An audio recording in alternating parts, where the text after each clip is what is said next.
ሰላም የአሚንግ ስፖርት ተከታታዮች እንዴት ናችሁ? ቶትናም ሆትስፐር ከማንቸስተር ሲቲ የሚያደርጉት ጨዋታ በዛሬው ዕለት በእንግሊዝ ፕሪሚየር ሊግ የ24ኛ ሳምንት ይጠበቃል። ምሽት 1 ሰዓት ተኩል ላይ በሚደረገው ጨዋታ በዋንጫ ፉክክር ውስጥ የሚገኘው ማንቸስተር ሲቲ ከአርሰናል ጋር ያለውን የ7 ነጥብ ልዩነት ወደ 4 ዝቅ ለማድረግ ይጫወታል። በአውሮፓ ቻምፒዮንስ ሊግ እና በሊጉ የተለያየ አቋም እያሳየ የሚገኘው ቶትናም ካለፉት 8 የፕሪሚየር ሊግ ጨዋታዎች ማሸነፍ የቻለው አንዱን ብቻ ነው። ቶማስ ፍራንክ እና ቡድናቸው በ28 ነጥብ 14ኛ ደረጃ ላይ የተቀመጡ ሲሆን ደረጃቸውን ለማሻሻል እና ከገቡበት የውጤት ቀውስ ለመውጣት በሚያደርጉት ጨዋታ ከማንቸስተር ሲቲ ሌላ ፈተና ይጠብቃቸዋል። ባለፉት ጨዋታዎች ተከላካዮቹ በገጠማቸው ጉዳት ተቸግሮ የነበረው ማንቸስተር ሲቲ ከማርክ ጌሂ ዝውውር በኋላ መጠነኛ መሻሻል አሳይቷል። ጉዳት የሰሜን ለንደኑን ቡድን አሁንም እየፈተነ የሚገኝ ሲሆን ሪቻርልስ፣ ማዲሰን፣ ኩዱስ፣ ቤንታኩር እና ፔድሮ ፖሮ በጨዋታው ግልጋሎት አይሰጡም። ከቶትናም በኩል ዶኩ፣ ሮበን ዲያዝ፣ ጆስኮፍ ግቫርዲዮል እና ጆን ስቶንስ በሲቲ በኩል በጨዋታው በጉዳት የማይሰለፉ ተጫዋቾች ናቸው። ሌላኛው ዋንጫ ፉክክር ውስጥ የሚገኘው አስቶን ቪላ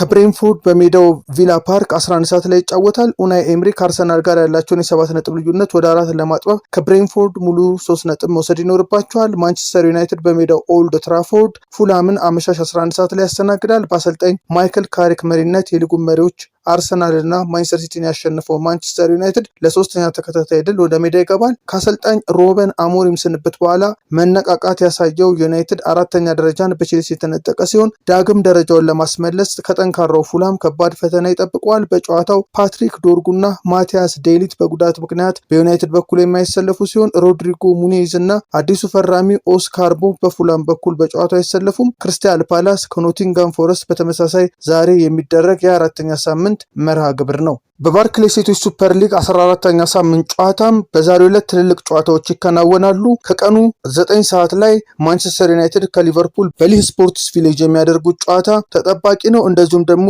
የሊጉን አንደኛና ሁለተኛ ሆነው የሚመሩት ማንቸስተር ሲቲ እና ቼልሲ 11 ሰዓት ተኩል ላይ የሚያደርጉት ጨዋታ ይጠበቃል። ማንቸስተር ሲቲ የባርክሌይ ሴቶች ሱፐር ሊግን በ36 ነጥብ አንደኛ ሆኖ ሲመራ፣ ቼልሲ ደግሞ በ27 ነጥብ ሁለተኛ ደረጃ ላይ ተቀምጧል። የማንቸስተር ዩናይትድ እና የሊቨርፑልን ጨዋታ ስንመለከት ማንቸስተር ዩናይትድ በ25 ነጥብ 4ኛ ደረጃ ላይ ሲቀመጥ፣ ሊቨርፑል ደግሞ በ7 ነጥብ የሊጉ ግርጌ 12ኛ ደረጃ ላይ ይገኛልና ሊቨርፑል ከወራጅ ቀጠናው ለመውጣት ማንቸስተር ዩናይትድን ወደ ሊህ ስፖርት ቪሌጅ ሄዶ ማሸነፍ መቻል አለበት። እነዚህ ጨዋታዎች ተጠባቂዎች ናቸው። የእነዚህን ጨዋታ ውጤቶች ደግሞ በድረ ጨዋታ የምንመለስባቸው ነው የሚሆነው። በትናንትናው ዕለት ወደ ተደረጉ ጨዋታ ውጤቶች ስናልፍ የሊጉ መሪ አርሰናል ከሜዳው ውጭ ወደ ሊድስ ዩናይትድ ሜዳ አቅንቶ 4-0 አሸንፏል። ማርክ ዙቢሜንዲ፣ ዳርሎ በራሱ ግብ ላይ እንደዚሁም ቪክቶር ኬሬሽ እና ጋብሪኤል ጄሱስ የአርሰናልን ጎል ያስቆጠሩ ተጫዋቾች ናቸው። ቼልሲ ዌስትሃም ዩናይትድን 3-2 አሸንፏል። ከ2-0 መመራት ተነስቶ 3-2 ማሸነፍ የቻለውን የቼልሲን ጎል ያስቆጠሩ ተጫዋቾች ስንመለከት ፔድሮ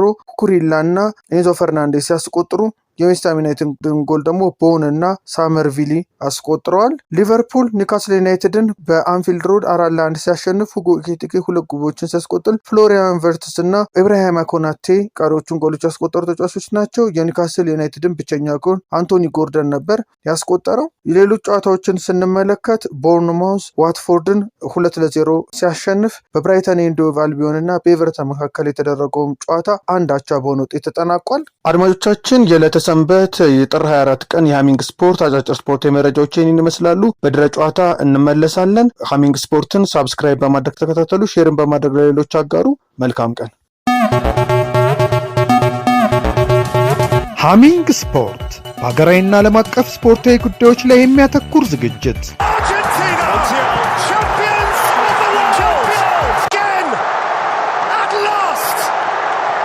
በሃሚንግ ስፖርት የስፖርት ዜናዎች፣ በተመረጡ ርዕሶች ላይ ውይይት፣ የእንግዳ ዝግጅት፣ የስፖርተኞች ግለ ታሪክና የሴቶችን እግር ኳስ በልዩ ሁኔታ ይዳስሳል።